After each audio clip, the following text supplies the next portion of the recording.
Good morning class. This is a third video lecture of chapter acid base and salt for class 10th. ये chemistry का second chapter है और इस second chapter का ये third video lecture है। इससे पहले के दो वीडियो लेक्चर कंप्लीट हो चुके हैं। जिन्होंने ये वीडियो लेक्चर ना देखे हो प्लेलिस्ट में जाएं। प्लेलिस्ट में चैप्टर एसिड बेस साल्ट के नाम से एक फोल्डर होगा, प्लेलिस्ट होगी, उसमें जाके आप दोनों वीडियो देख सकते हैं। और हाँ, अभी तक जो इस चैनल को सब्सक्राइब ना किए हो तो इस चैनल को सब्सक्राइब कर लें और अपने फ्रेंड्स को भी फॉरवर्ड करें। तो हम आज स्टार्ट करते हैं। कौन कौन से टॉपिक हमारे हो चुके हैं पहले ये देख लेते हैं।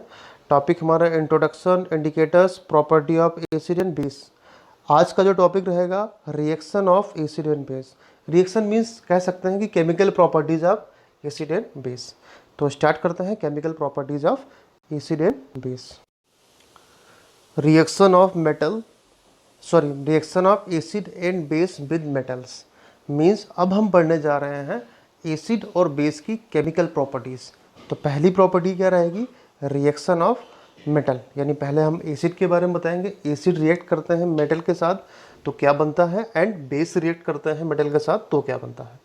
तो स्टार्ट करते हैं। पहला हमारा reaction of acid with metal, यानी एसिड की रिएक्शन कराएंगे मेटल के साथ। एसिड कोई भी होता है, मोस्टली एसिड जो होते हैं वो मेटल के साथ रिएक्ट करते हैं और हाइड्रोजन गैस रिलीज करते हैं। Acid react with metal to form metal salt, यानी मेटेलिक साल्ट भी बनता है, एंड इसकी प्रॉपर्टी जो होती है वो हाइड्रोजन गैस रिमूव करते हैं। मेटेलिक साल्ट तो बनेगा जिसमें जो होगी हाइड्रोजन गैस इवॉल्व होती है, बनती है और रिलीज होती है। तो इसके लिए जितने भी एसिड हैं, अगर हम किसी भी मेटल की रिएक्शन कराते हैं तो उसमें हाइड्रोजन गैस रिलीज होती है और मेटेलिक साल्ट भी बनता है। तो ये आप लोग रिएक्शन अपने आप करा सकते हैं। जैसे आपको ये एग्जांपल दिया हुआ है, दो एग्जांपल इसमें दिए हुए हैं। जैसे एग्जांपल दिया हुआ है, जिंक की रिएक्शन कराई गई है HCl यानी हाइड्रोक्लोरिक एसिड के साथ। तो जिंक मेटल हो गया, तो मेटेलिक साल्ट जो बनेगा जिंक क्लोराइड बनेगा, यानी ZnCl2। यानी यहाँ से हम हाइड्रोजन, बताया ना कि जितने भी एसिड होते हैं वो सारे हाइड्रोजन को रिमूव करते हैं। तो हाइड्रोजन रिमूव होकर यहाँ पे आ जाएगी एंड ये हाइड्रोजन गैस के रूप में बाहर निकल जाएगी। अब बात करते हैं कि ये मेटेलिक साल्ट कैसे बना। ZnCl यहाँ से अलग होगा। Cl की बैलेंसी होती है 1 एंड Zn की होती है 2। तो क्या हो जाएगा? ZnCl2। तो ये मेटेलिक साल्ट हो गया। ऐसे कोई भी रिएक्शन हमारे सामने आती है हम उसको बना सकते हैं, यानी मेटेलिक साल्ट बना देंगे और हाइड्रोजन गैस से रिमूव कर देंगे। जैसे जैसे अगर हम लोग देखें, हम रिएक्शन कराते हैं कोई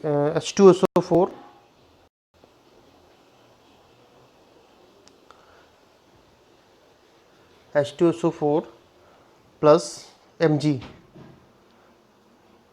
यानी हमने मैग्नीशियम ले लिया। तो अभी क्या करेंगे, हम H2 को अलग कर देंगे, बचेगा MgSO4। यानी दोनों की बैलेंसी 2 और 2 है तो बन सकता है MgSO4 प्लस H2 गैस को रिलीज कर देंगे। मीन्स अगर किसी भी एसिड की रिएक्शन हम मेटल के साथ करा रहे हैं तो उसमें हम हाइड्रोजन गैस रिमूव करेंगे, इवॉल्व करेंगे, और जो भी बचेगा उसका हम मेटेलिक सॉल्ट उसकी बैलेंसी के अकॉर्डिंग फार्मूला बना देंगे। कोई भी एक एग्जांपल हम और लेते हैं। जैसे हम लेते हैं HCl प्लस सोडियम। तो अभी क्या करेगा, ये हाइड्रोजन रिमूव कर दो।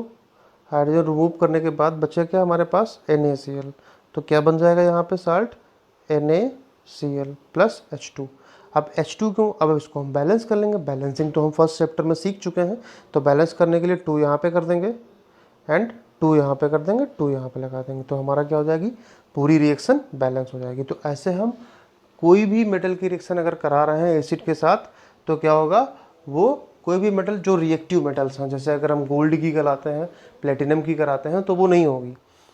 बाकी जितने भी मेटल्स होते हैं उनकी रिएक्शन एसिड के साथ हो जाती है। अब रिएक्शन कराते हैं एसिड की, बेस की मेटल के साथ। बेस की मेटल रिएक्शन अगर कराते हैं तो सेम रिएक्शन होती है।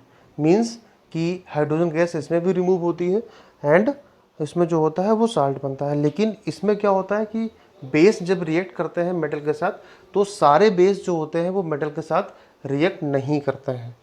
सिर्फ कुछ बेस होते हैं जो मेटल के साथ रिएक्ट करते हैं, यानी जो रिएक्टिविटी सीरीज में ऊपर होते हैं, यानी जो मोर रिएक्टिव होते हैं सिर्फ वही रिएक्ट कर पाते हैं, बाकी रिएक्ट नहीं करते हैं। अब एक बात आपको हम और यहाँ पे बता दें कि हाइड्रोजन गैस जो होती है वो रिमूव जब होती है तो उसकी हम उसको टेस्ट कैसे कर सकते हैं, यानी हम कैसे कैसे पहचानेंगे कि जो गैस इवॉल्व हो रही है वो हाइड्रोजन गैस है। तो हाइड्रोजन गैस के सामने जब हम बर्निंग कैंडल या बर्निंग कोई भी मैच स्टिक लेकर जाते हैं तो वो पॉप साउंड के साथ जलती है, पॉप साउंड के साथ जलती है, तो हम समझ जाते हैं कि ये जो गैस है वो हाइड्रोजन गैस यहाँ से रिलीज हो रही है। फिर समझ लें हाइड्रोजन गैस की जो टेस्टिंग होती है, टेस्ट करते हैं, जब हाइड्रोजन गैस के पास बर्निंग कैंडल लेकर जाते हैं तो वो पॉप साउंड के साथ जलती है। अब मेटल जब बेस के साथ रिएक्शन करते हैं तो उसमें भी हाइड्रोजन गैस रिलीज होती है, जैसे कि सामने एग्जांपल दिया गया है यहाँ पे NaOH मेटल है, सॉरी स्ट्रॉन्ग बेस है एंड जिंक है। तो यहाँ पे जब रिएक्शन कराएंगे तो सोडियम जिंकेट बनेगा, जिंकोइट, सोडियम जिंकोइट। तो ये जो है यहाँ पे साल्ट बन गया और ये हाइड्रोजन गैस रिमूव हो गई। नेक्स्ट प्रॉपर्टी देखते हैं, यानी next reaction of acid with metal carbonate and metal hydrogen carbonate. ये भी आपकी बहुत इंपॉर्टेंट है, क्योंकि कोई भी एसिड होता है वो मेटल कार्बोनेट या metal hydrogen carbonate, metal carbonate या मेटल हाइड्रोजन कार्बोनेट साथ जब रिएक्ट करता है तो सेम रिएक्शन होती है, दोनों की रिएक्शन में सेम रिएक्शन होती है। जैसे मेटल कार्बोनेट फॉर एग्जांपल हम लेते हैं मेटल Na2CO3, ये मेटल कार्बोनेट हो गया आपका, and metal hydrogen carbonate NaHCO3। इन दोनों की रिएक्शन अगर हम कराएंगे किसी भी एसिड के साथ तो सेम रिएक्शन होगी, इसमें CO2 गैस रिलीज होगी और एक मेटेलिक साल्ट बनेगा तो CO2 गैस रिलीज होगी।